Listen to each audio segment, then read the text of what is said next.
All right, yo, what's up? My name's Petrowski, and today I wanted to talk about a comment on a recent video of mine. Now, I want to say very clearly and very safely that I disagree with everything this commenter posted, but that doesn't mean they're bad. That doesn't mean their opinion cannot be held. I'm pretty much going to explain my side of things, and I guess show you guys why, in my opinion, a lot of what they said is I disagree with, essentially. So let's go ahead and get into it.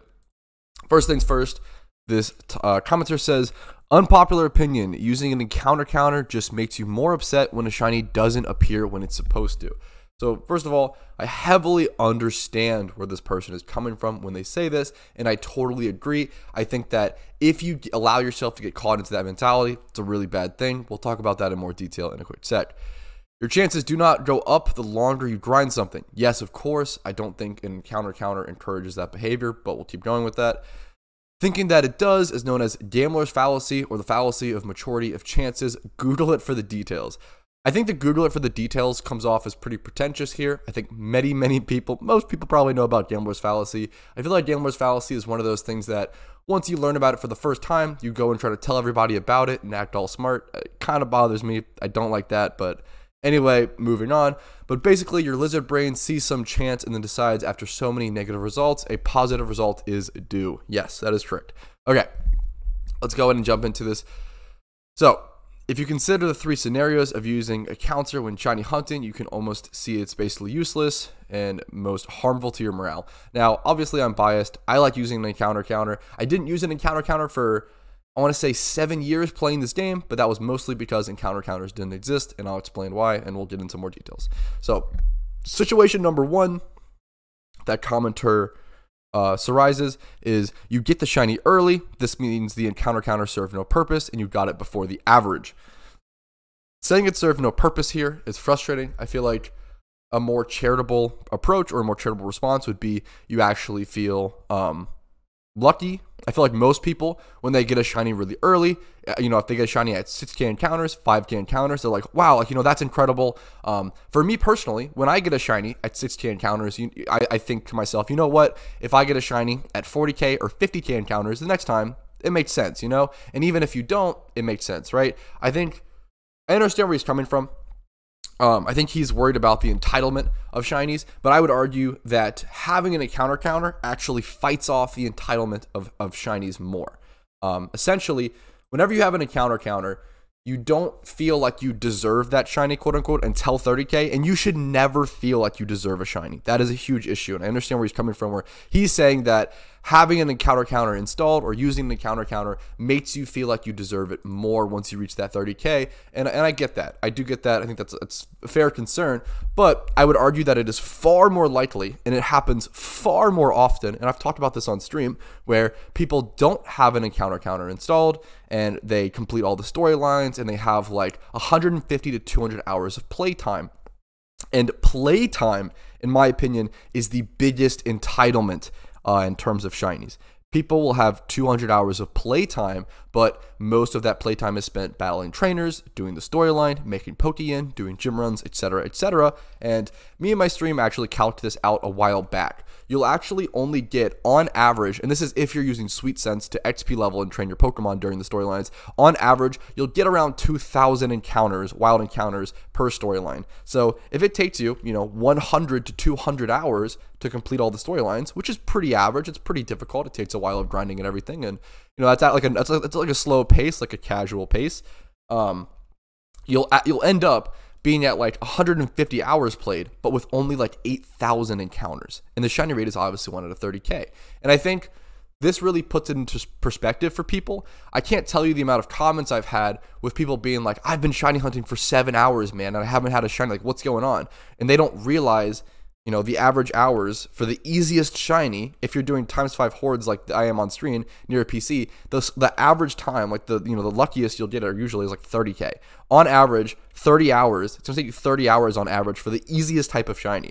So I think understanding how many encounters you're getting per hour and understanding how slow shiny hunting truly is in Pokemon will actually make you less entitled. That's just how I feel. That's my opinion. I think people feel a lot more entitled when actually not knowing the numbers and just having no idea what's going on, right? I think this gives you some semblance of the pace you're at and some semblance of how difficult it's going to be.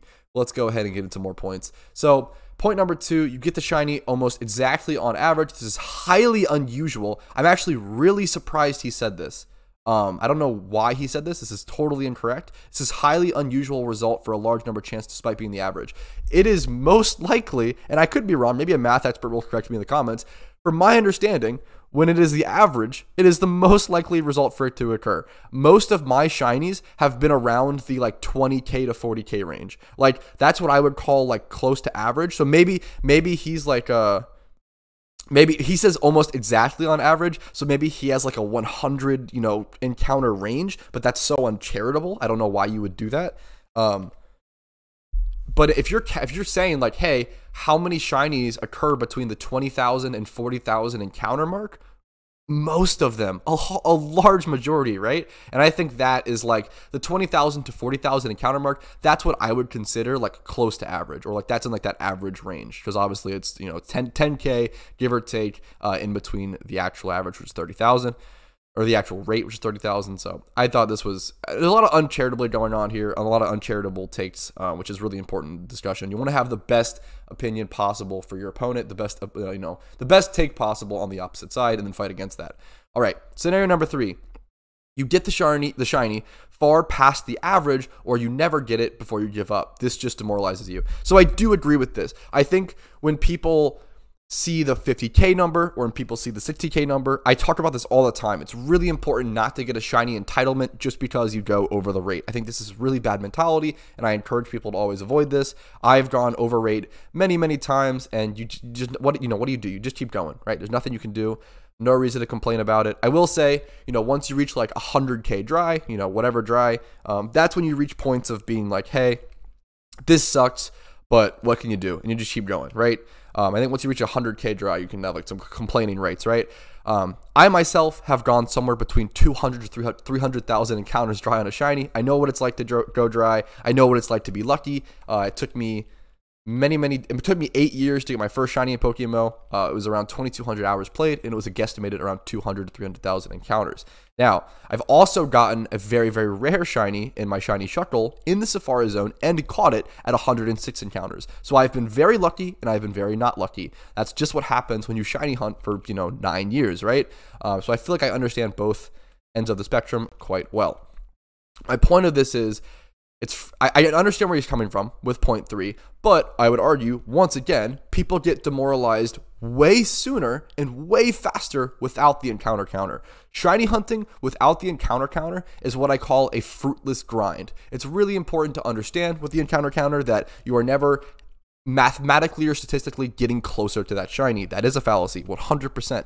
But when you shiny hunt, or when you do anything in life or in a video game for 10 hours a day, and then you log off and you see no progress, that is one of the most demotivating and demoralizing and terrible things you can ever experience. But it's terrible, right? Imagine doing something for 10 hours and seeing no progress, seeing nothing change. That is a terrible thing, and to do that day in and day out sucks. I call shiny hunting a fruitless grind without the encounter counter because you don't actually see any progress until you get that shiny, which is terrible. The encounter counter is a really good way of tricking your brain. It is tricking your brain in a way, tricking your brain into feeling like you're making progress and getting quote unquote closer to that shiny. You have to understand the contradictory position of understanding, hey, I'm not actually getting closer, but it feels good to see number go up. Like you are manipulating and abusing your lizard brain to some extent, as we always do in our daily lives, right? We do this in a lot of ways.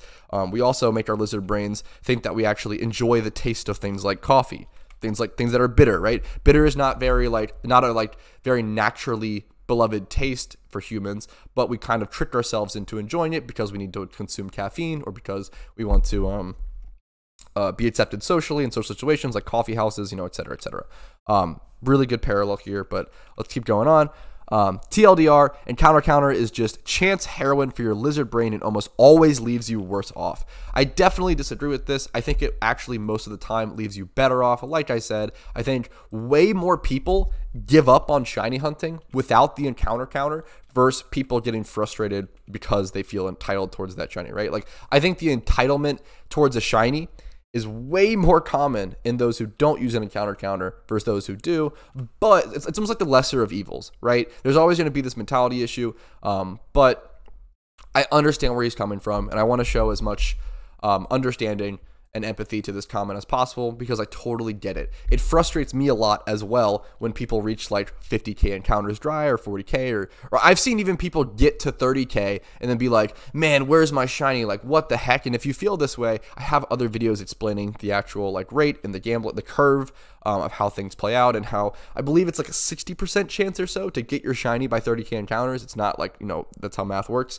It's pretty interesting to talk about the, there's some word for it, binomial distribution, I believe. I'm not a math expert. I just play Pokemon, you know, so a little bit out of my depth, but I like to try to read I like to try to read and reiterate what the experts do say. So that's my thoughts on all of this. I think this covers everything.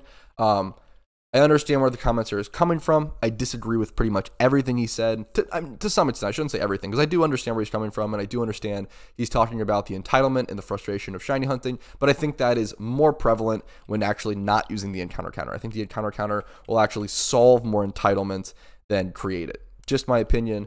I respect him sharing his unpopular opinion. If you ever watch my live streams, I constantly give hot takes. I'm all about hot takes. They're kind of a fun meme.